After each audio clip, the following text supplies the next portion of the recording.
Today marks 377 day sharing lessons I learn and continue learning with you. My hope these insights will inspire you, support your dreams, help you, but also empower you to become the person that you want to become. Today I speak about analogy, a very, very powerful analogy, and that is when someone comes up with an idea, that is a spark. That idea could be a spark. But how you bring that spark into fire? And I would love to ask you a question. Have you ever made a fire? Have you made a fire? Because I could tell you, I've been doing fire in the past quite a lot of times, and I know exactly what is required really to make fire get on fire.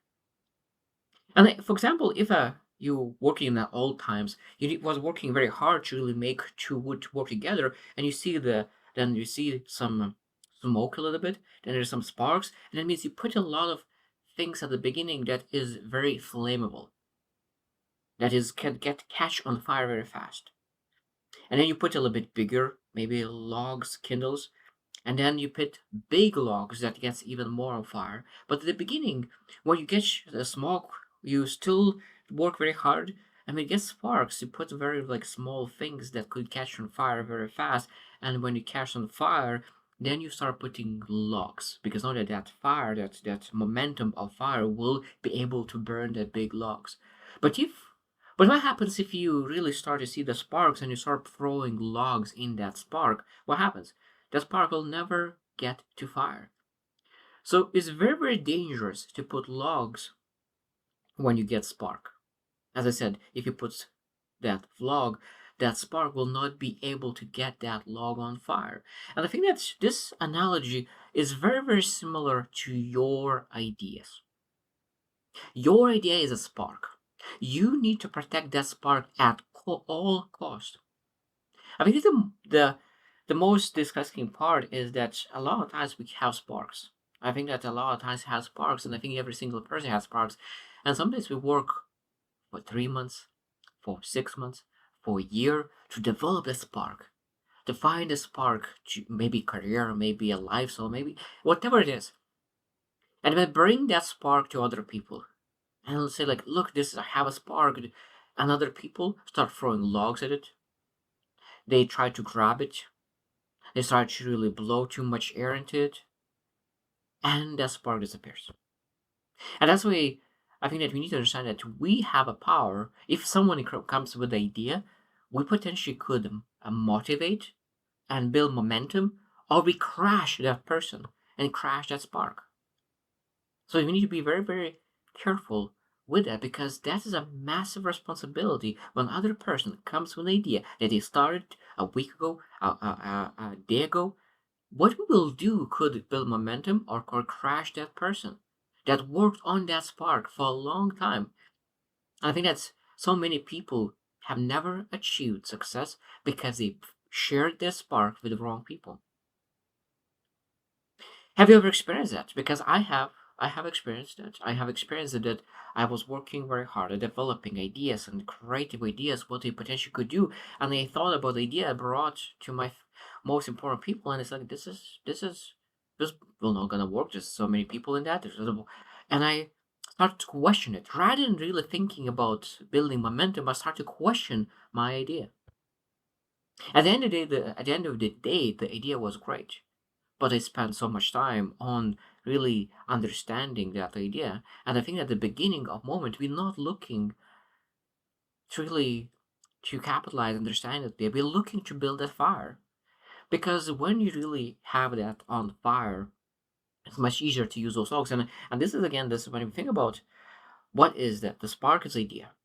So kindlings are the things that could catch on fire, so small winds. Small winds could allow to spot a spark get on fire faster. When we have fire, we need those logs. What those logs are, that logs are the feedback, potential obstacles. Those are essential things to reflect on.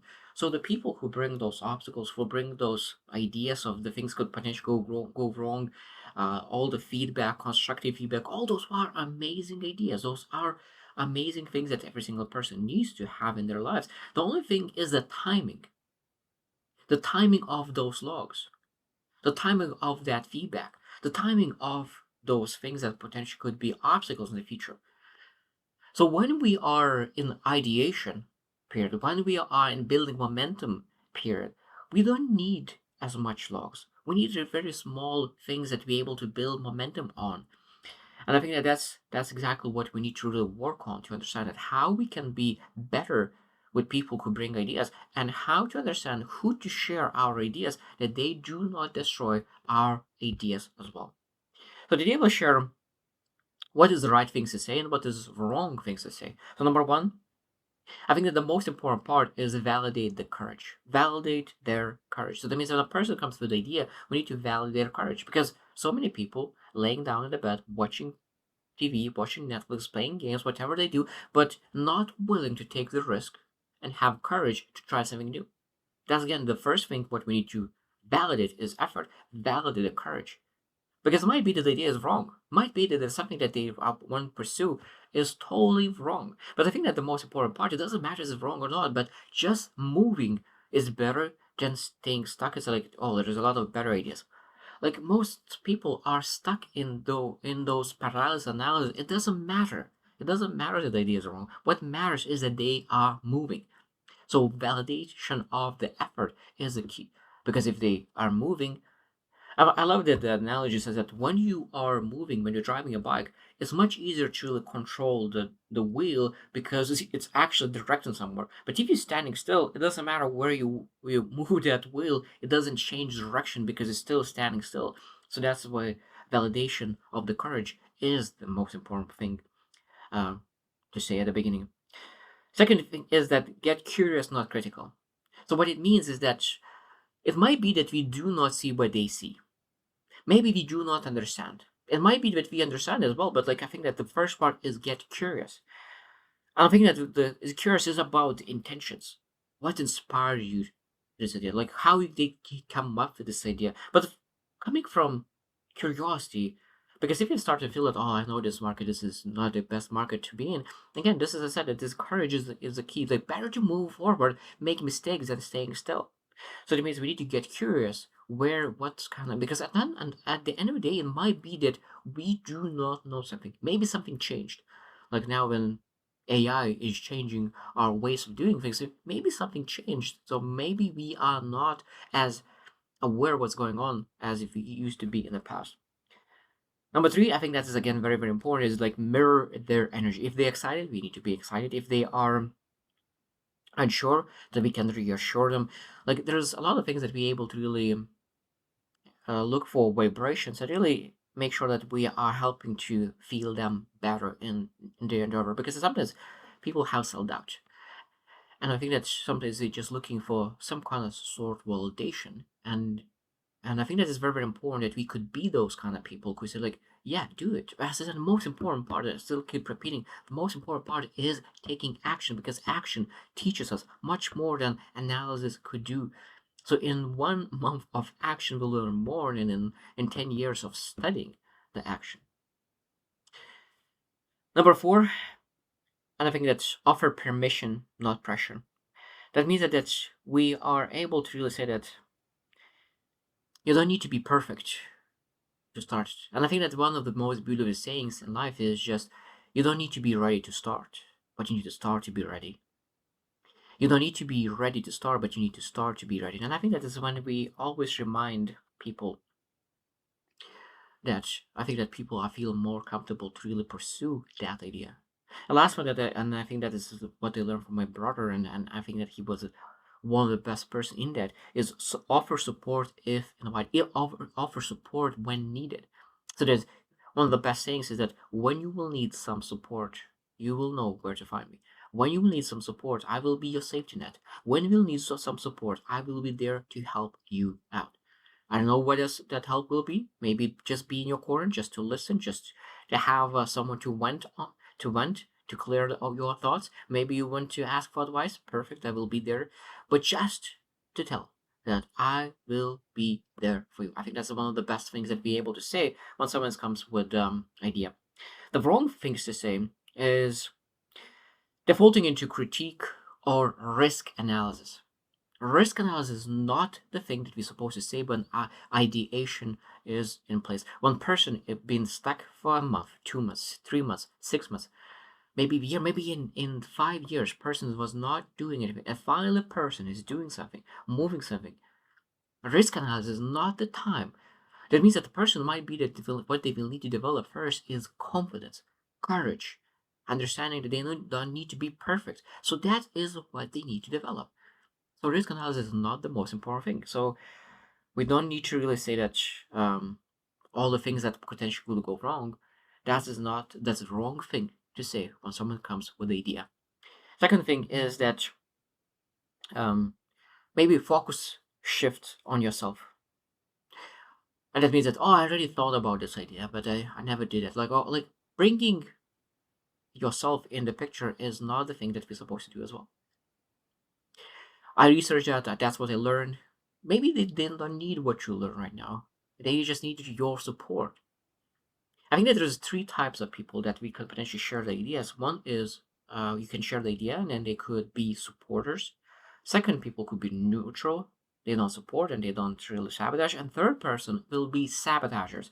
And the sabotagers are that we need to be very, very careful to share our ideas because they could potentially sabotage your ideas just by saying wrong things. Especially sabotagers are the people that, not the enemies, maybe frenemies, the family that we're close by, because we really care about their opinion, and that's why we share that what we're working on, and they potentially have the keys to sabotage our progress.